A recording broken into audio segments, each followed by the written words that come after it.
Il faut vraiment que ce confinement se termine, parce qu'il y a des règles d'hygiène qui commencent à m'échapper. Ce t-shirt, par exemple, ça fait 5 jours que je le porte. Et si ça continue comme ça, Comment ça fait 5 jours que tu le portes? Tu t'es au moins lavé les dents, j'espère.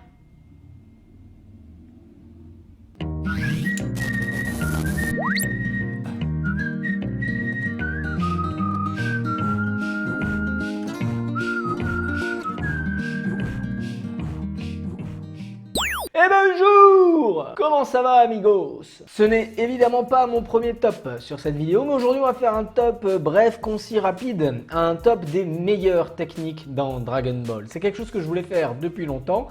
J'ai écrit un article sur le point geek qui va sortir dans pas longtemps et sur lequel sera collée cette vidéo. Dans l'article, vraiment, ce sera l'avis de toute l'équipe, le classement de toute l'équipe, on en a discuté, etc.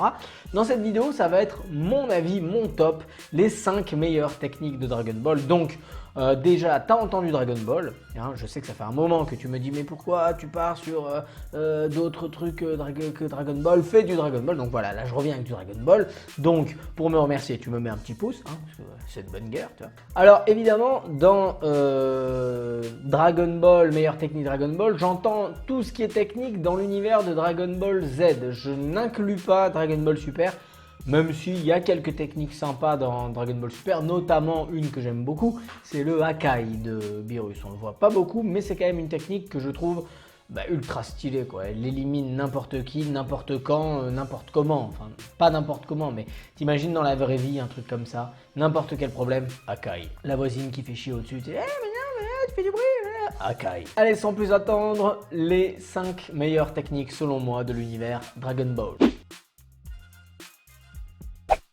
La téléportation, pratiquée surtout par Goku et apprise lors de son passage sur la planète Yardra. Elle peut également être pratiquée par Kibito, également par association d'idées par Kibito-shin, et plus rarement et sous condition par Kami-sama, notamment pour se déplacer entre son palais et le royaume d'Enma. Cette technique permet tout simplement de pouvoir se déplacer n'importe où de manière instantanée. La seule condition pour la téléportation de Goku, en tout cas, il faut absolument qu'il puisse sentir une énergie familière de préférence à l'endroit dans lequel il désire se téléporter, justement pour pouvoir se téléporter. C'est la raison pour laquelle Goku ne peut pas se téléporter n'importe où dans l'univers s'il ne ressent pas un ki familier là où il désire aller. Le thème de la téléportation est bien repris dans le film Jumper que je vous recommande si vous ne l'avez toujours pas vu. Alors oui, effectivement, même si la téléportation, en général, ça reste quand même la technique que tout le monde voudrait avoir, parce que c'est vrai qu'elle est utile, qu'elle est cool, mais vous allez le voir par la suite dans mon classement, c'est pour ça que je ne la mets qu'en 5ème, c'est subjectif, mais pour moi, ça reste quand même la technique la moins, disons pas la moins utile, mais celle que je voudrais le moins posséder si j'avais le choix d'en avoir qu'une. Voilà, donc celle-là, je la mettrai en 5ème choix. On continue. La guérison, pratiquée cette fois-ci par Dende, mais également par Kibito, encore une fois, et aussi par le gros bout. Elle permet à celui qui la pratique de pouvoir soigner n'importe quelle blessure, tant que le blessé n'est pas mort. Dende paiera d'ailleurs de sa vie le fait de pouvoir utiliser cette capacité qui lui est révélée par le grand chef. Durant toute la saga Dragon Ball, que ce soit contre Freezer, Cell ou contre Boo, cette capacité aurait été très utile à la Z-Team pour affronter la plupart des ennemis. Donc voilà, tu vois déjà typiquement pouvoir soigner quelqu'un qui est dans le mal, c'est déjà je trouve beaucoup plus utile dans le monde qui nous entoure que la téléportation. Je te donne un exemple. Imagine que t'es à côté d'un mec qui est vachement blessé. T'es dans la rue, tu vois, il y a un mec qui vient de prendre une balle, tu vois, il est en train de crever. Bon, soit tu peux le prendre et te téléporter à l'hôpital, soit tu le soignes sur place. Moi, je pense qu'il vaut mieux pouvoir le soigner sur place. Bon, après, ça a des limites quand même, parce que si t'es dans... Tu vois, par exemple, t'es dans le désert. Bon, il y a un mec, il est blessé avec toi. C'est sûr qu'il vaut mieux pouvoir se téléporter, comme ça tu quittes le désert. Tu l'emmènes dans l'hôpital, tout ça. Avec un pouvoir de guérison dans le désert, à la limite, tu peux le soigner pour être sûr qu'il ne s'infecte pas.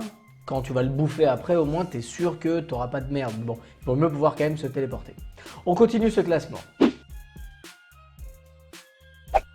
L'intérêt de n'importe quelle transformation dans Dragon Ball, c'est l'augmentation de la puissance. Zarbon, Freezer, Cell ou les Saiyans, dès qu'il y a une transformation, c'est le signal de l'augmentation de la puissance. Et là c'est cool comme capacité. Et bien sûr, je m'attarde un peu plus sur le Super Saiyan, parce qu'en plus de la puissance, il y a un volet émotionnel très fort. Le Saiyan ne peut atteindre ce stade qu'en étant dans un état d'extrême colère. Donc, il n'y a pas que l'aspect puissance, il y a aussi un petit côté classe, puisque la colère décuple la puissance du guerrier.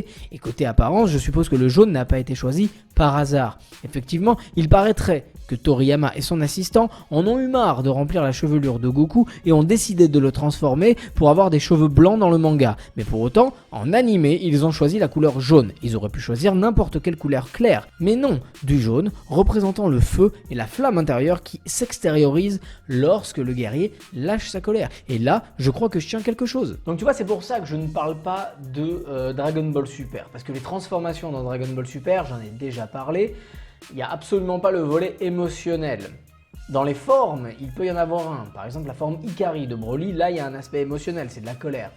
Mais pour l'instant, dans les transformations, c'est toujours quelque chose avec un mode d'emploi, si tu veux. Même les Saiyans de l'univers, je sais plus quoi, les 6, je crois, les nanas là, qui t'expliquent même comment on se transforme avec le méridien du dos. Il faut que l'énergie passe là, se concentrer là et se transformer. Donc Dragon Ball Super a un peu haché, tu vois, le côté émotionnel des transformations. Mais dans la vraie vie, moi j'aimerais vraiment avoir le pouvoir de transformation de Dragon Ball Z. T'imagines, tu vas me faire emmerder dans la rue, tu vois, tu vas me faire emmerder, le mec il arrive, il te casse les couilles, tu t'énerves, tu vois, tu commences à t'énerver, tu te transformes, t'es aura enflammée, petits éclairs, genre là, c'est classe quand même. Ou sinon, tu sais, t'imagines ta voisine qui fait du bruit et là tu vois, bon ça va, j'arrête avec la voisine. Capacité numéro 2. Le Kikoa. Alors là, on est sur du lourd. Le Kikoa de Dragon Ball a inspiré derrière toutes les capacités de n'importe quel autre manga lorsqu'il s'agit de projection de ki. Le Kikoa désigne donc cette capacité à maîtriser son ki pour pouvoir ensuite créer des attaques permettant d'utiliser son ki et de le projeter. Souvent, les terriens qui assistent à ces projections de Kikoa parlent d'un missile qui partirait des mains du pratiquant ou tout simplement d'un truc, comme le dirait Satan. La forme diffère d'une attaque à l'autre, allant du petit tir fluet comme le Dodonpa ou le Makenko Sapo à la grosse masse d'énergie type Kamehameha ou Final Flash pour aller vers le gigantesque Genki-Dama ou bien sûr encore la classe incarnée, le Kikoho. Cherche pas, c'est celui-là le mieux. Plusieurs combattants vont alors personnaliser leurs attaques de ki pour les matérialiser, un peu comme le Nen matérialisation dans Hunter x Hunter. C'est le cas avec le Kienzan de Krillin, l'épée de Végétaux ou les fantômes de Gotenks. Enfin, certains personnages ont une capacité limitée et non matérialisée de Kikoa, comme c'est le cas pour Kaioshin qui produit des ondes d'énergie lorsqu'il projette son ki, mais son attaque n'est pas matérialisée sous la forme d'une projection visible, mais qui n'en reste pas moins efficace. Alors pas dans ce cas précis puisque Bout défonce Kaioshin, mais Spopovich par exemple terrasse Videl avec ce type de Kikoa, ou Trunks qui expulse Cell avec son ki, et bien sûr l'un des moments que je trouve les plus classes dans l'animé Dragon Ball, lorsque Goku dégage Jis et Barta avec son ki. Si vous souhaitez que je fasse par la suite un classement, un top des meilleurs Kikoa, je le ferai avec plaisir, il y en a tellement dans Dragon Ball, mais après, est-ce que c'est vraiment intéressant pour vous? Parce que vous savez déjà lequel sera le numéro 1, je l'ai dit juste avant. Donc franchement, à quoi bon? Mais je le ferai si vous me le demandez. Mais si tu remarques bien, il y a un personnage dans Dragon Ball qu'on aurait beaucoup aimé voir utiliser des Kikoa ou au moins une forme de Kikoa. Enfin en tout cas moi j'aurais bien aimé, ça aurait été Tapion. Tu vois, Tapion, on nous le présente comme un super héros vachement balèze et tout. Bon, on le voit pas se battre et a fortiori on le voit pas balancer de Kikoa. Tu vois, on le voit juste voler, se protéger par un bouclier. Mais en soi, lui n'a jamais, tu vois, lui j'aurais bien aimé qu'il ait une bonne technique bien badass, tu vois, genre un truc bien costaud où il envoie comme ça un Kikoa, j'aurais bien aimé, tu vois. Bon, c'est dommage. Et c'est vrai que ça c'est une capacité, putain, si tu pouvais l'avoir, t'imagines dans la vraie vie, t'as la capacité de projeter ton énergie, c'est génial. Il y a des grands maîtres de Aikido, tu vois, t'as des vidéos comme ça, je sais pas si vous les avez déjà vues, où on voit des grands maîtres de Aikido pouvoir comme ça repousser des assaillants, leurs élèves bien sûr, en utilisant leur énergie, leur ki comme ça. Après, est-ce que c'est vrai, est-ce que c'est pas vrai? C'est sujet à controverse. S'il y en a qui connaissent un peu ce truc-là, mettez-moi en commentaire pour savoir si c'est vrai ou pas. Moi, ça m'intéresse beaucoup de savoir. Je pense pas que ce soit vrai. Je pense pas que tu puisses avec ton énergie, avec l'énergie qui circule en toi, utiliser cette énergie à l'extérieur. À la limite, quand tu es magnétiseur, peut-être tu peux, mais je pense pas que tu puisses le faire bouger les choses, les gens, ça m'étonnerait. Mais si moi j'avais la capacité de m'en servir, c'est sûr que je ne pourrais pas m'en empêcher. Tu vois, par exemple, ma voisine, si jamais, bon, bien sûr, on en arrive au numéro 1, la capacité qui, à mon avis, est celle que tous les fans de Dragon Ball ont toujours voulu utiliser parce que c'est ce que l'humain a toujours voulu faire depuis toujours. C'est bien entendu le Taioken, la morsure du soleil, pouvoir aveugler l'ennemi. C'est ça, celle qu'on a tous voulu faire.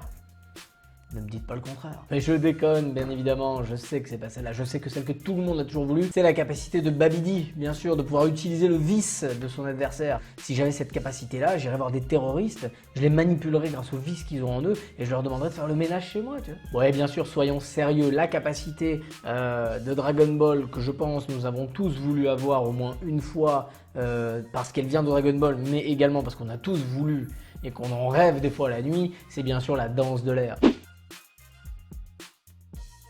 La danse de l'air. Alors qu'elle apparaît plus tard que le Kamehameha, la danse de l'air reste la technique la plus cool et la plus utile dans Dragon Ball. À la base, pratiquée par un combattant à l'allure et au charisme phénoménal puisqu'il s'agit de Tenshinhan, voler va progressivement devenir une norme chez les nouveaux personnages qui suivront le 22e tournoi. En effet, suite au tournoi, on rencontre Piccolo qui sait voler, Krillin qui apprendra plus tard rapidement à voler, Piccolo, celui qu'on connaît, qui vole également, Goku qui va apprendre, puis tous les ennemis, et puis pour finir, tous les personnages seront capables de voler. Cette capacité est tellement innovante et finalement assez rare dans les animés. En effet, peu d'univers manga proposent un roster de persos tous capables de voler. Le fait que tous les personnages de Dragon Ball puissent maîtriser une technique pourtant si rare montre à quel point Akira Toriyama est toujours resté très libre dans sa création et a toujours voulu, pour Dragon Ball, créer un univers complètement inatteignable et imbattable. Et évidemment inutile de s'étendre sur les bénéfices d'une telle technique.